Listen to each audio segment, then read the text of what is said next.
Thank you for listening to the show on Really Big Something Channel. April 23rd, 2018.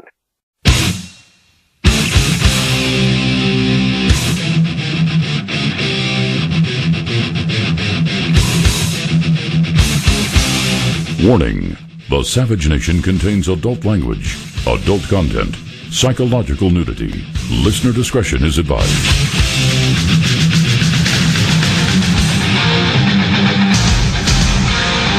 And now, America's most exciting radio talk show, The Savage Nation, home of borders, language, culture.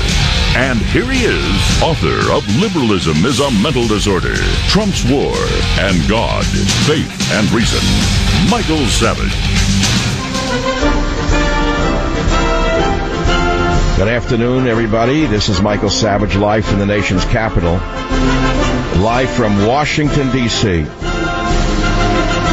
just back from a breakfast in the West Wing in the Naval Dining Room, and I'll tell you all about it. Of course, I know all of the news headlines, and I don't want to talk about the van terror in Toronto, or the Waffle House maniac, or the FBI's failure. You can get that anywhere. I don't want to stare at pictures of dead people. Now, we know that I'm going to do it, even though I said I wasn't going to do it, but I'll do it for 2 seconds just to get it over with. Van driver, no identification. No, we don't know who he is. We know the waffle shooter is a white male, that we know. Van driver is a man, probably mentally ill, known to police. You know how that goes, don't you? Anyway, back from a breakfast in the West Wing in the Naval Dining Room. I'll tell you about that in a minute. But I got to tell you from the beginning of the beginning. While waiting in the anteroom to the breakfast, there was the president's office, and there was the vice president's office, and there was the anteroom or the waiting room. I had a few minutes to spend, and I admired the historic oil paintings. It was like being in a great museum, one of the greatest museums, to me anyway. I'm an art collector.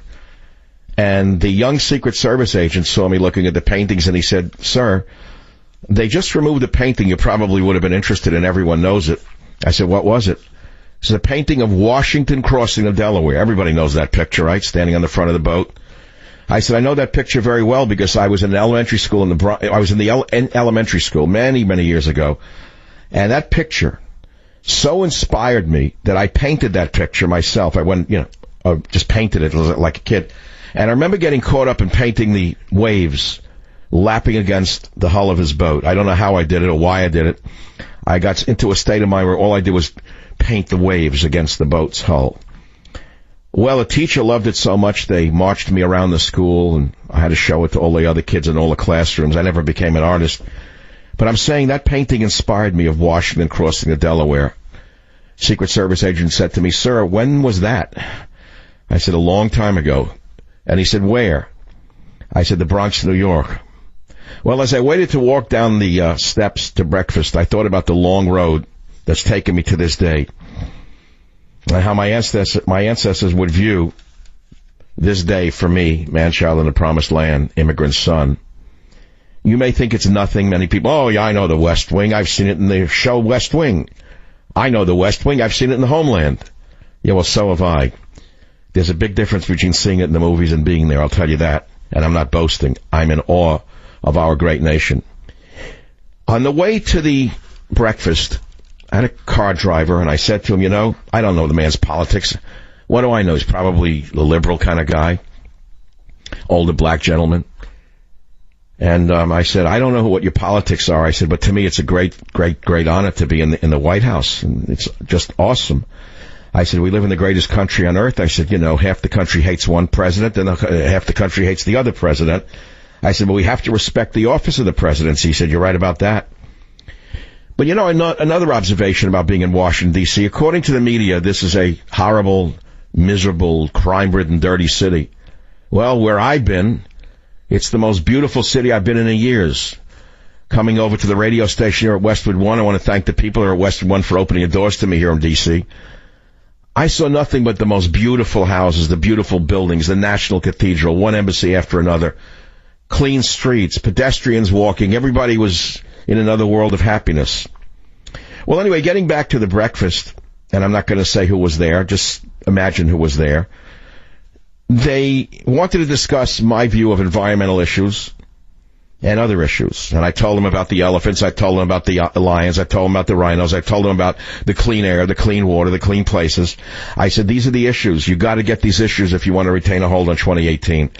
The people are going to go away from you if you don't do these things. Now, you know, I'm an outsider sitting here in the power structure of the world. You'd think I would modify my approach. Well, I didn't. What's the point? I'm so far in I can't come out again. Do you know what I'm saying?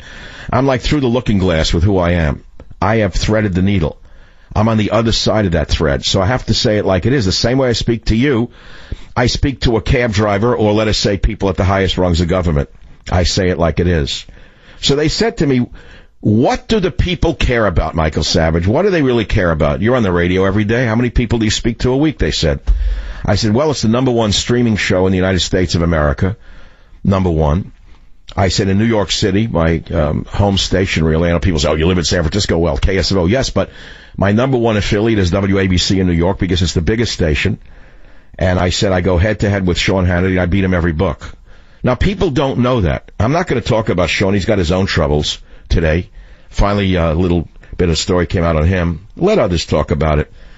It's not so much that he made money in real estate, by the way. It's that here's a man who preaches against big government while taking HUD money. How does that work for the left? Tell me how that works for the left. The man preaches against big government while Obama's in office and he gets all these HUD contracts. That really doesn't speak for hypocrisy at all, does it? No, just put down big government. Put down Obama while you have your hand out. So it's not about jealousy. It's not about money. It's about double talk and a double standard. So anyway, getting back to the breakfast, they said to me, Savage, what do the people think about? What do they care about? I said the same things people have cared about since ancient Rome, when Cato the Elder, the historian, wrote that the average Roman does not care about the legions in Germania. They care about the pebble in the shoe. Everyone got it. The minute I said the pebble in the shoe, I didn't have to translate.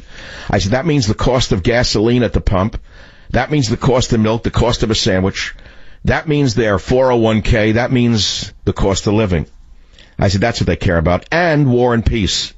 They don't want foreign wars. They don't want foreign entanglements. And I'll say, let me say this. I said, maybe you're angry at me. I hope you're not for disagreeing with you on the Syria thing, but there's no evidence that Assad would have gassed his own people. What do you think? I minced words on that? I said, you're better off having someone like me who might disagree with you on some issues and tell you what he thinks rather than having someone who says yes to everything you say, because you can lose perspective. That's what I said this morning. Well, we then discussed environmental strategy for 18. We discussed North Korea, South Korea. I told them, if you can bring about peace in the Koreas, the president will have done the greatest thing in 70 years in this country. There'll be no greater achievement than that, because this maniac's threatening a lot of people with his nuclear devices. I said, but be careful. I still think he's just a junkyard dog of China. And I still think that you can't trust him, and I still think that he's playing you. Be careful. Well, I don't know that they're being played, nor do I think they're not being careful. I then gave live copies of Trump's War to some very important people who I will not name. Of course, they know about the book. Came out last year. It was #1 on the New York Times list. Thank you very much, Fox News, for not having me on. And then, of course, we talked about the news of the day. I never answered the questions that they asked me that I can't tell you about, because that's between us. And I'm not the kind of girl who tells after the fact. So again, getting back to where we're at, we're here in Washington, D.C. It's 14 minutes after the hour. And tomorrow is a bigger day than today. I really came here for tomorrow, I must tell you. Flying across the country is not that easy for me. I mean, I got up at 3:30 in the morning.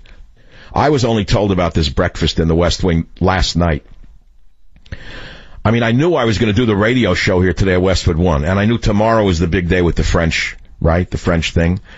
So I figured Monday morning I'd sleep in after, the 6 hours across country and this and that. Everyone flies, big deal.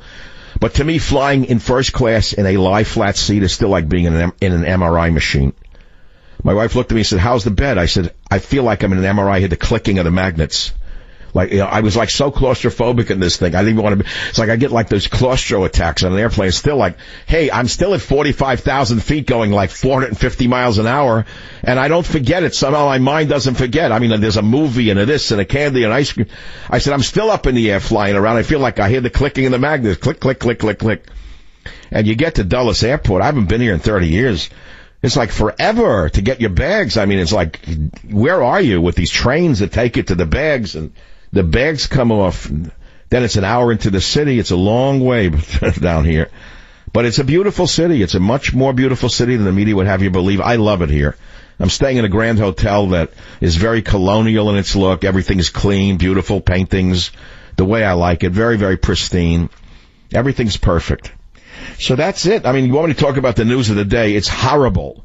Van mows down pedestrians in Toronto. What can I tell you? Do I know who the driver was?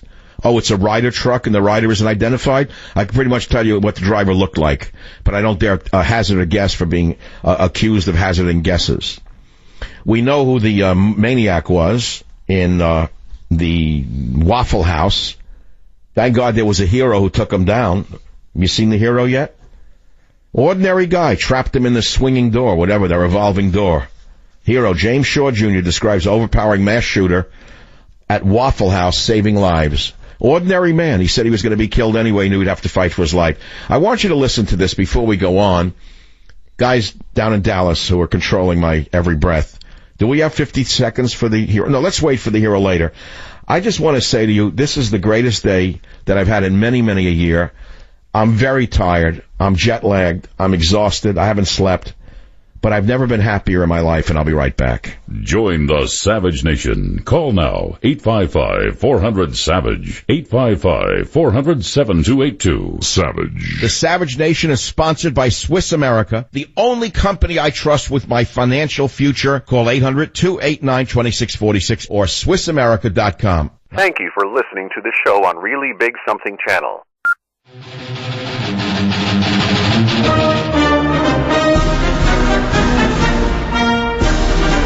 Savage Live, back with you live from Washington, D.C. and Western One Studios. Look, I'm watching the same thing you're watching. The van, the empty van. There's no story there.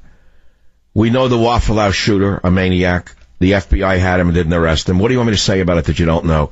I'm going to do my show. I'm going to talk about my breakfast in the West Wing and what it means to an immigrant son. How long a road this has been. I am going to talk about Washington crossing the Delaware and what it means to me, even when I was a little boy. I am going to talk about what I'm going to talk about. I'm going to tell you right now what I'm here for. I didn't come here, by the way, to have breakfast in the West Wing. I was only invited to breakfast last night as I had a drink in the secret bar in the basement of the hotel, the place everyone goes to be seen and not heard. And, man, it was so good to get off that plane and have the wine and the food. But I was then invited over to breakfast at 9 a.m. I didn't plan on being there. I thought I'd do this show. Tomorrow's the big day. So what is tomorrow? What did I come to town for?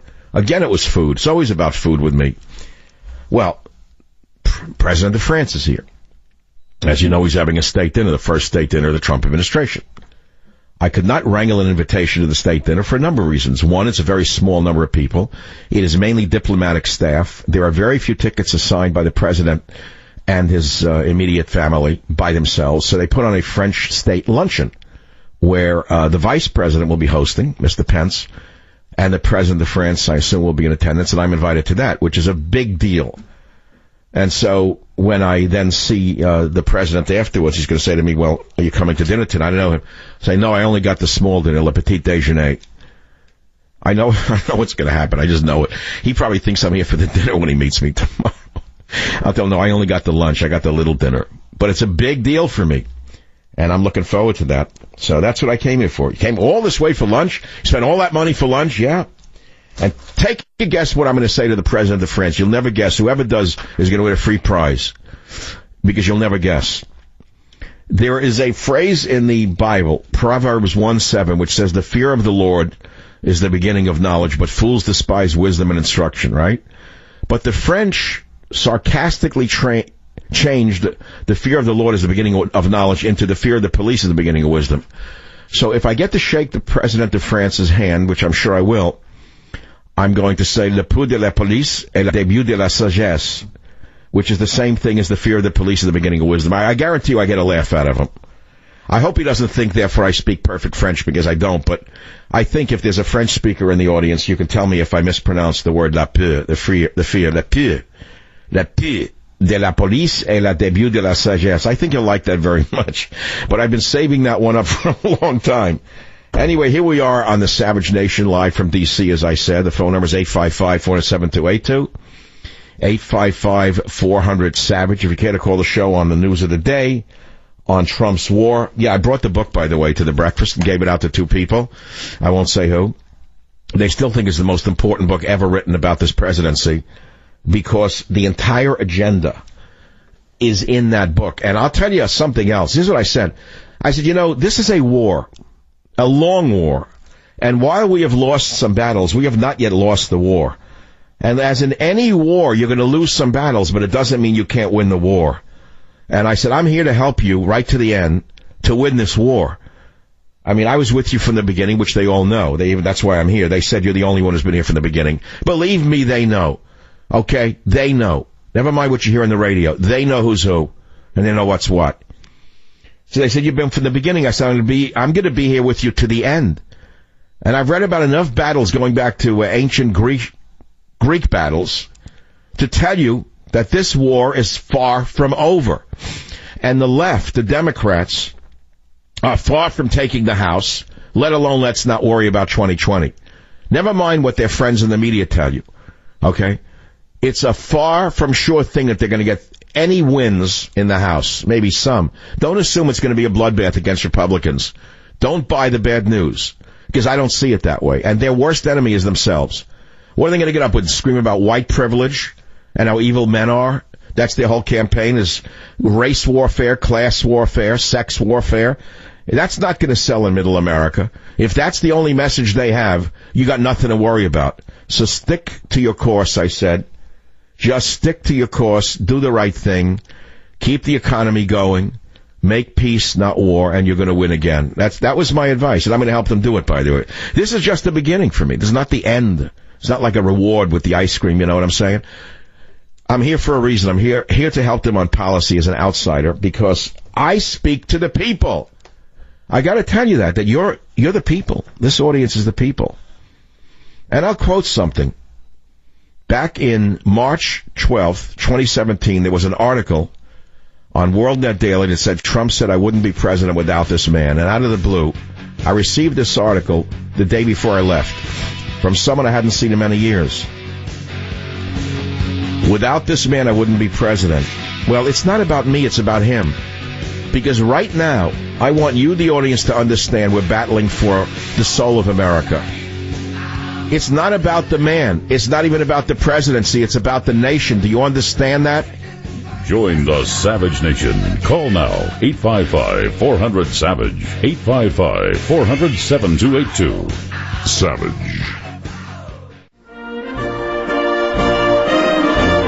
All right, this is Rick in the corner of that bar.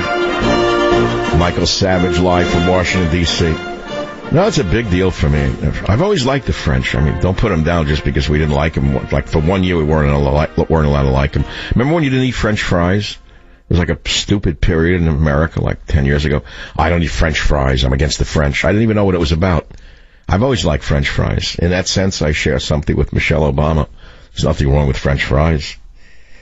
I wonder what they're going to serve tomorrow. I can't imagine. Probably too rich for me, but I'll have to eat it anyway. Well, I know many of you are calling. You want me to talk about the high-speed van running people over, arrested after fleeing, but no one knows who he is yet. They'll probably say it's a man known to the police, had mental problems, but you'll never see him. Months later, they'll identify him. Well, that's the way it is. The other one you know already, the white nut. That one already has been shown. What a maniac that one was with the waffles. Jeez. But what can you do? It's over. So tomorrow will be another shooting somewhere. Look, the fact of the matter is we live in a time of madness. It's a time of peace. It's a time of war. It's a time of love. It's a time of hate. Well, how do you live through these moments? How are you supposed to navigate your way through times of madness? You're afraid to go out of the house. You're shut in. You got to go about your business and lead your life as though it's still a good world. There's no other way to do it. You cannot let the madmen, you cannot let the terrorists dictate your life. And these are very worrisome times. There's no question about it. Crazy people with vans, with guns, with waffles, with knives. You see the one last week in Ventura, California? A guy is eating with his wife and infant daughter on his lap. A man walks up and stabs him in the neck with a knife and kills him, a homeless man. But you can't say homeless because then you identify homeless with violence, and that violates the the official storyline of Wolf Blitzer. Homeless can't be violent. They're just victims. Victims are society. They fell through the cracks. Somehow we failed a man with a knife. Every week you read about another violent homeless person. But you're not allowed to say it because then you're liable to get blamed for being anti-homeless or something. That would be homelessist, I suppose. There'd probably be a new movement. Homelessist of some kind. Or homeless phobia. Homeless phobic. That would be something. So people calling say, Michael, we're real proud of you that you made it to the West Wing. Tomorrow's even going to be greater. It will be a great day. Oh, you know what I got this morning? I'm just rambling. I'm a little tired. You got to understand. I could do the other stuff. I'm not ready for it. I'm like still asleep in my head. I mean, I don't even know what time zone I'm in. I know where I'm at. I know what I did today. But I'm like under like another. It's not a fog exactly, but I didn't sleep at all last night. I was up at 6:30 without an alarm clock, looking right at the White House from my hotel, seeing people like walking by. There's no crime in the street here. People are in the park. They're jogging. They're bicycling, walking. Nothing, no problem. So, it's good. What should I do? Tell you the news is bad? Here's a call, and we got a guy here, John. John on line 2. John, what do you have in your mind here? What are you calling about? Yeah, I was listening to you earlier, and you said that if anybody knows why I'm going to speak or what I'm going to ask the president of France tomorrow, call in. And I think you're going to ask about lifting the ban. Ban on what? Well, I wasn't sure if you were banned from England or France. Oh, no, I'm not banned from France. I'm banned from the UK. The UK. I can't enter the United Kingdom. Yeah. It's so united that only terrorists are allowed to enter. No, I'm not banned. I'm not banned from France. I don't know. Maybe that's. I was afraid you knew something I didn't know. Maybe you read about it this morning that there was a new ban put in. I'm such a dangerous person. I can't even go to France now. I don't know. No, I didn't hear anything. No, I'm only banned in the United Kingdom. I'm not even asked the president about it for one reason. You know why I never asked him to do anything? Because he can't. It's up to that wonderful, brilliant woman who runs England. Whatever her name is. I don't know her name. I don't remember her. That one who curtsies with the big shoes, the big teeth. I know her name. I'm joking. Theresa May. She's going to take me off the list. After she just bombed Syria for chemicals that they didn't launch. After a day before she said we have no proof he did it. The next day she's bombing. I'm going to ask her to take my name off the list. I think she ought to be banned from England. I think she's a clear and present danger to the people of England rather than me. What's she launching missiles in Syria for? All right, the phone number is 855-407-282. This is your show. Let's go to some sound bites that the Crackerjack team in Dallas, Texas put together for me on the Savage Nation. Let's go to this one because I found it on Saturday. It really bothered me. You know that professor at Fresno State? Professor. She called farmers as stupid Trump supporters in a video rife with F-bombs. She's that wonderful professor who hates the president. Unfortunately, for those of you of Arab descent, she's of Arab descent. Here is a woman who puts down people in her own area who support her university or college, Fresno State, as stupid. Listen to her in clip 1. Arab Fresno professor is one of those calls places where, like, stupid. A lot of the agriculture, a lot of the food, that Americans eat is grown there, or around there. And, even though a lot of the farmers now are Trump supporters and just stupid, and I'm inspired by several things. Usually my hatred for the man. At times I just say that I can't stand the white heteropatriarchy, and then sometimes I'm sucking a white I don't give a This is a teacher. This is a university teacher. Full of hate, full of violence, full of pornography. And she's an English professor. And by the way, she won an American Book Award last year. I've written 29 books. I never won a single award because the people who give the awards are stupider and more violent than she is. So that's a topic. What should I say to you? How do you feel about it? I know how you feel about it. You can't do anything about it. The people who hide are stupider than she is. Why does anyone give money to Fresno State? You know, in Toronto here, that the president of Canada, Trudeau, is keeping a close eye on situation. What, in the middle of ballet lessons, he's watching the news? Well, he's keeping it close. He's monitoring it closely. Don't you love these standard phrases? The president or prime minister of Canada is monitoring the situation closely. We're in the middle of ballet. He's got his foot up on the bar and he's monitoring it on the news. Come on, he's monitoring nothing. What could you do about it? The van hits the crowd? Talk about immigration? Talk about bringing people in who've never been vetted? God forbid. Wouldn't want to talk about that. So here's Michael Savage trying to make radio great again, one day at a time. Everyone's trying to make something great again. Donald Trump wants to make America great again. Now Macron says he's trying to make France. He speaks English beautifully, by the way. I wish I spoke French as well as he speaks English. Is this him or it's in translation? Let's hear clip 3. Here's the president of France, Macron. We have a very special relationship because both of us are probably the maverick of the systems on both sides. Wrong soundbite, but it'll do. President Trump's election was unexpected in your country, and probably my election was unexpected in my country. And we're not part of the classical political system. Second, I think we are very much in line on some very critical issue of this world, and especially counter-terrorism and fight against ISIS. Third, I think we have a very strong personal relation based on the different meetings we had, and especially the visits that your president gave to my country for Bastille Day in 2017. Beautiful language. Le peu de la police et le début de la sagesse. I hope he doesn't ask me to become his advisor thinking that I know French if I say that, so I better not do it too well. I studied French for 7 years. I only know a few words. It's like Spanish. I studied it for 7 years. I only know a few words.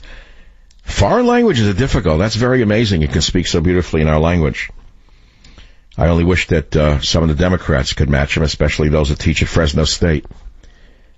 Maybe they can get through a sentence without saying the F word. Why do they have to be so violent, pornographic? What's the point? They think the students will like them more to cover up their vacuity?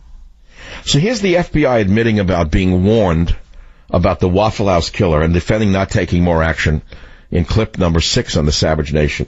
In July of 2017, the FBI Springfield, Illinois field office received information regarding Travis Reinking from the U.S. Secret Service. In coordination with the Secret Service and state and local law enforcement, the FBI took investigative steps to include database reviews and interviews. Wow, that really worked. Coordinated action was taken with the Illinois State Police that worked. To revoke Mr. Reinking's firearm owner's identification card. That helped. And the Tazewell County Sheriff's Office to then remove firearms from his possession. How'd that work out? After conducting all appropriate investigation, the FBI closed its assessment of Mr. Reinking. Oh, that was good. A real genius. 2017. A real genius. I feel confident the FBI took the appropriate steps and did everything within our federal jurisdiction. What's wrong with these bureaucrats? That we could at the time. Are these people that tone deaf? I feel confident that the FBI took all the steps of federal jurisdiction that we could at the time. Well, in a sense, they're right, because the liberal judges prevented them from arresting the nut on the pretext that the fear he might kill someone, right? So, yeah, we live in a great society. Show every sign of murdering somebody, but you can't be touched. Because the professors from NYU will come out and have you'll get sued for putting you in jail in advance, right, for preventive detention. What are you supposed to do about a thing like this? Well, they try to take the gun away from him. Didn't work. He still had the gun. So what would you do? I don't know if you want to, I don't even want it's negative. See, this is the thing. I don't want to do a negative show about guns and shooting. I can't do it. I don't know if I want to do any of this. I'm going to go home. I'm tired. Let's see what's in the front of the Washington Post here. Let's see the headline. The danger lurking in Raqqa's rubble. Locals say U.S. reluctance to rebuild a Syrian city could open door to Assad or another ISIS. That's so stupid. They're blaming us now for the rubble in Raqqa, and we're supposed to rebuild a Syrian city? They ought to rebuild San Francisco first. Clean up the homeless in San Francisco before rebuilding Raqqa. Suspect in killing of 4 had guns taken away. Police say father returned AR-15 used in shooting at Tennessee Waffle House. The father returned the gun? Who's the father? Oh, no. I didn't know. Among the 4 weapons they took from Travis Reinking was an AR-15 semi-auto rifle that police say he used at the Waffle House on Sunday. 2 of the other guns are missing from Reinking's apartment. Reinking, 29, was trying to meet President Trump when he attempted to cross security barrier. What a nut. At the White House complex in July. Federal authorities and state and revoked his firearm. Why did they arrest him? If you jump a barrier at the White House, it's absolutely clear you're a maniac. You have no controls over yourself. You're an idiot. You know you can be shot. You put him in jail. Anyone jumps the barrier, you go to jail. Why wasn't he put away? The guns, however, were later returned to Reinking's father. Oh, I don't want to read anymore. It's again a gun story. Oh, let's turn the page. A5, Washington Post, the Amazon Post, page A5. I do a lot of business with Amazon. I got to be careful. They sell all my books. All my books are sold on Amazon. But I mean, it's such propaganda. Guns were yelling that he gave them back to his son. Very nice. So the police took the guns away, and the whack job's father gave him the guns back. So does that make the father culpable? Yes. Yes, father now goes to jail. Under Illinois law, certain confiscated guns can be released to a family member, but Reinking could not lawfully possess the weapons in that state. It's unclear whether possessing the weapons was illegal in Tennessee. A woman who answered at a number registered to Reinking's relatives in Morton Hill said, "We have no comment." Another nut. I imagine that family thought it was like the Calicax. Well, Thursday, the gunman wearing nothing but a green jacket. I don't want to read this story then. Rifle's barrel was still hot when he grabbed. Who grabbed the gun? Who's the hero? What do you mean? Who grabbed the gun? Who was the good guy?